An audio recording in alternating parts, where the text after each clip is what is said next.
I have designed a multifunctional furniture called Arpoid. Arpoid means something which responds, and anthropoid is acronym for humanoid. A furniture which can be converted into 14 different shapes. जब हमने वो furniture बनाया था तो multi functional furniture की definition होती थी 2 in 1 और 3 in 1. मतलब chair can be converted into a table और table can be converted into ladder.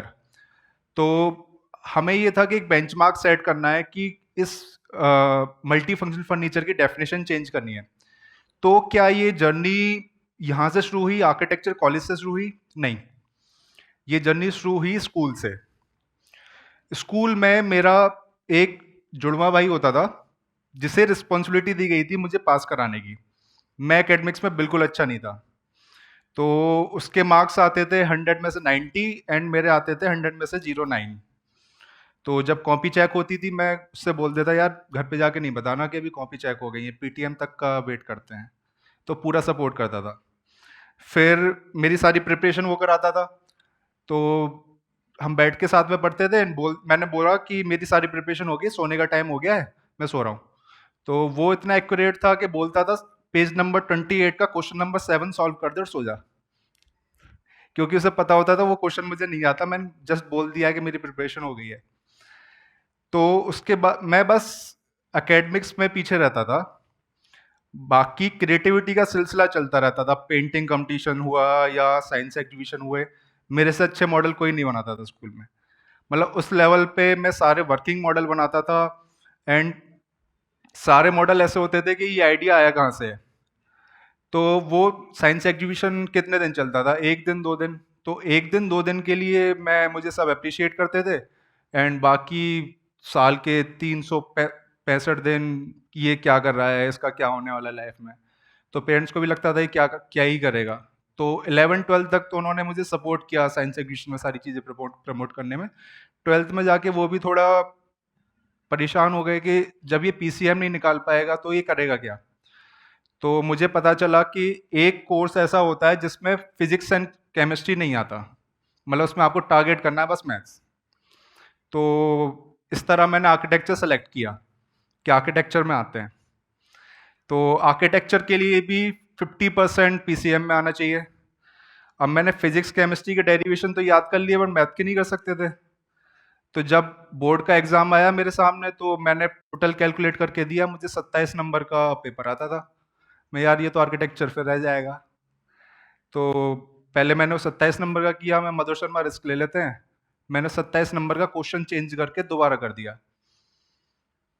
तो एग्जामिनर ने उस पर भी मुझे मार्क्स दे दिए. तो इस तरह मेरे 51 मार्क्स आ गए 12th क्लास में और मुझे आर्किटेक्चर में एडमिशन मिल गया. तो आर्किटेक्चर में जाने के बाद गलती से डिज़ाइन का एग्ज़ाम हुआ, बिल्डिंग कंस्ट्रक्शन का हुआ, उसमें मैंने टॉप कर दिया. तो मुझे लगा कि अब ये मोनोटनी ब्रेक करनी पड़ेगी, अब चीज़ें पहले जैसी नहीं रही हैं, तो चेंज करते हैं थोड़ा. तो मैं थोड़ा एक्टिव रहने लगा. आर्किटेक्चर में पीसीएम की बातें नहीं होती थी, आर्ट्स डिज़ाइन की सारी बातें होती थी. तो वो मुझे एक नई लाइफ मिली वहाँ से कि इस बारे में काम करने के लिए. तो जब आर्किटेक्चर में गए थे पता चला कि बिल्डिंग्स के बारे में बात करते हैं लोग, बिल्डिंग मटेरियल्स के बारे में बात करते हैं, तो हम उसमें नया क्या कर रहे हैं. लोगों ने इतना अच्छा काम कर रखा है तो हमें कौन जानेगा. फिर हमने एक 3 4 लड़कों ने ग्रुप बनाया, एक बिल्डिंग डिजाइन कर दी, इस बिल्डिंग को बनाते हैं. तो फंडिंग कौन देगा? कोई नहीं देगा. इतनी बड़ी बिल्डिंग को कैसे बनाओगे, कौन, सारे बायलॉज हो गए, परमिशन हो गई अथॉरिटी से, साइट कौन देगा, पैसा कौन देगा. तो ये समझ में आया कि बिल्डिंग से स्टार्टिंग नहीं करनी है. फिर मेरे प्रोफेसर, कॉलेज के डायरेक्टर प्रोफेसर विवेक सरोवाल का एक लेक्चर हुआ, वहाँ से मुझे पता चला कि आर्किटेक्ट का जो काम होता है बिल्डिंग डिज़ाइन करना नहीं होता, फर्नीचर्स डिज़ाइन करना भी होता है. फर्नीचर डिज़ाइन करते हैं, लैम्प डिज़ाइन करते हैं. तो मैंने एक फर्नीचर बनाया.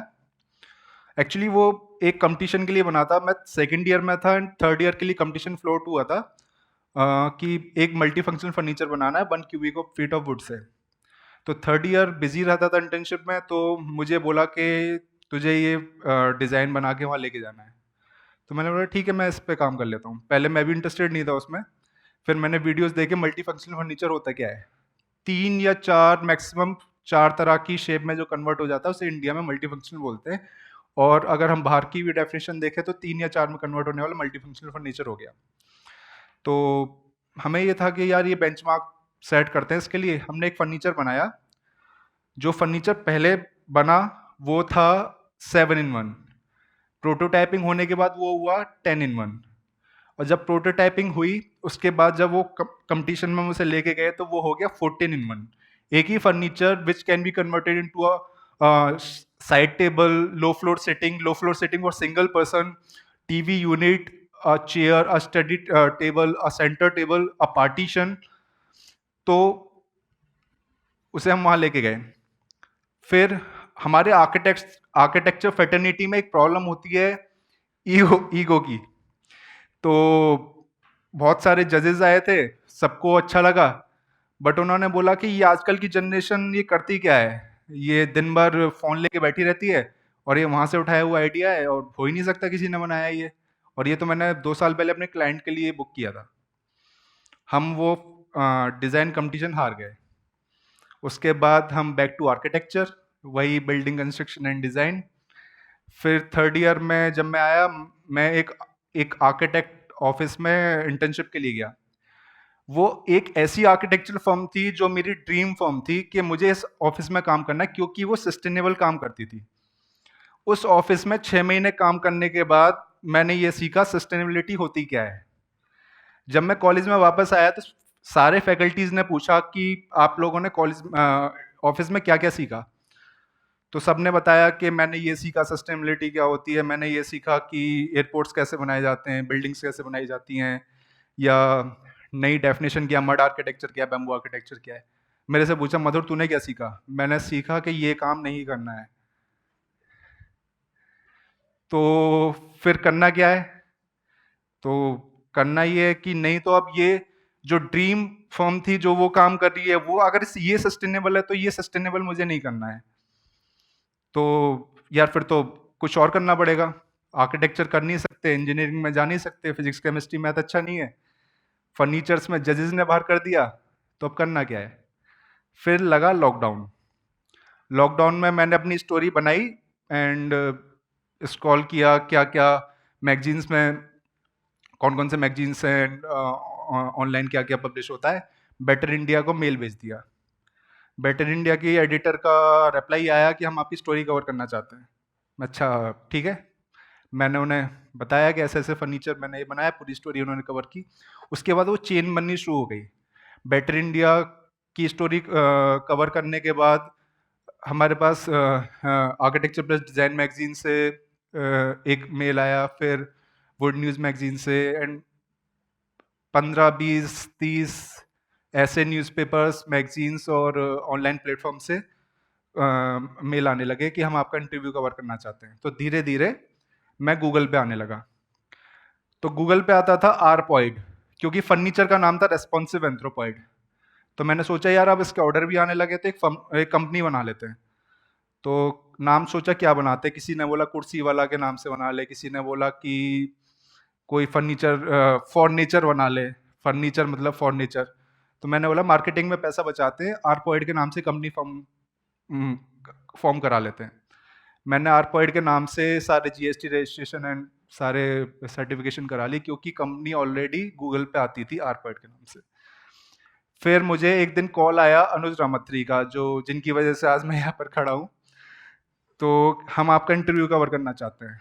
मैंने बोला ठीक है, क्या स्टोरी लाइन क्या होगी, कि वही आपका फर्नीचर्स के बारे में बात करनी है।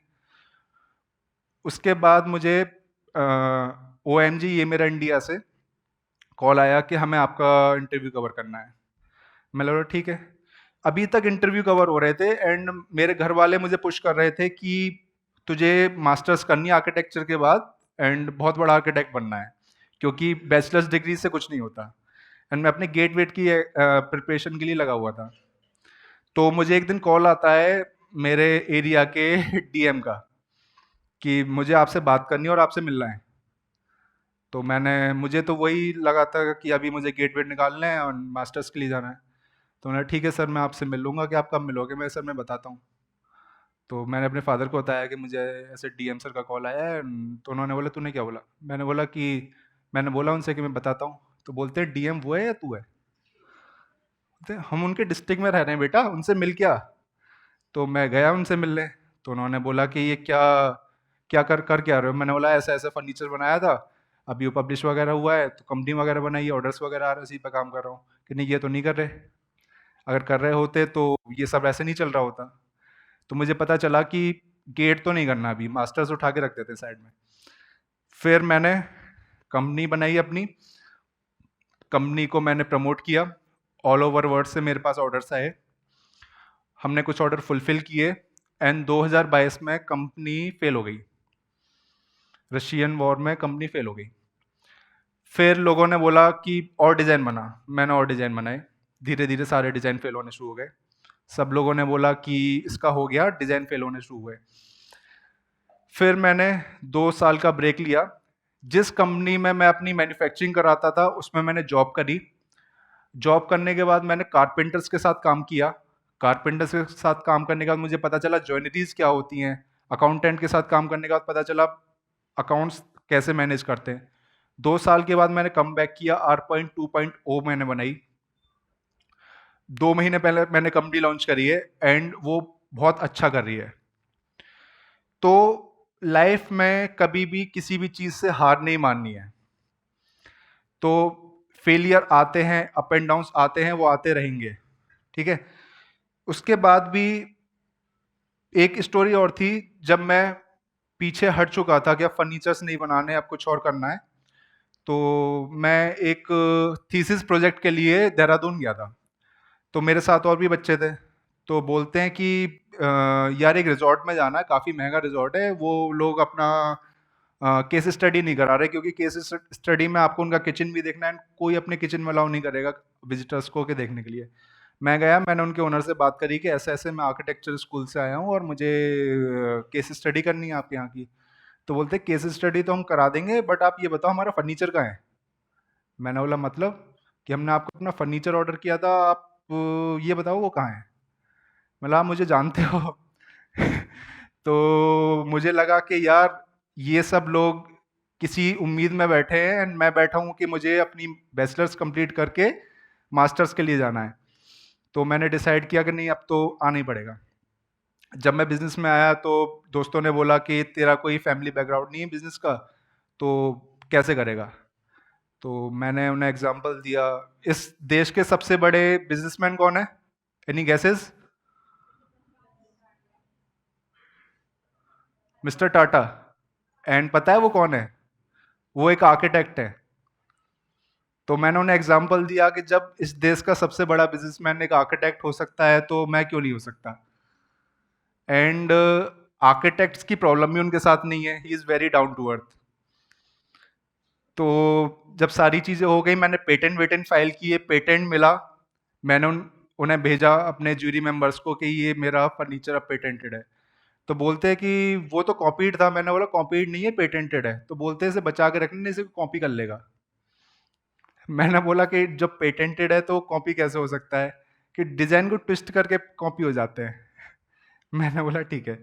तो उसके बाद मैंने 3 और डिज़ाइन बनाए जो मेरे नाम से पेटेंट है, एंड उन डिज़ाइन को हम लॉन्च कर रहे हैं मार्केट में धीरे धीरे। उसके बाद मैंने 2 और कंपटीशन किए, जिसमें मैंने एक मॉड्यूलर घर बनाया। मॉड्यूलर घर मतलब जिसे मॉड्यूल में ब्रेक करके आप किसी भी तरह के स्पेस में कन्वर्ट कर सकते हो। तो उसके लिए मुझे 2 डिज़ाइन अवार्ड मिले, smart habitat foundation design award and A3 foundation design award. उसके बाद काफ़ी सारा काम ऐसे किया।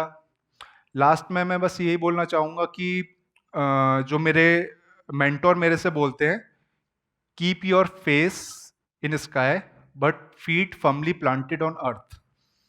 अगर वो नहीं करोगे ना तो कुछ नहीं होने वाला। Thank you.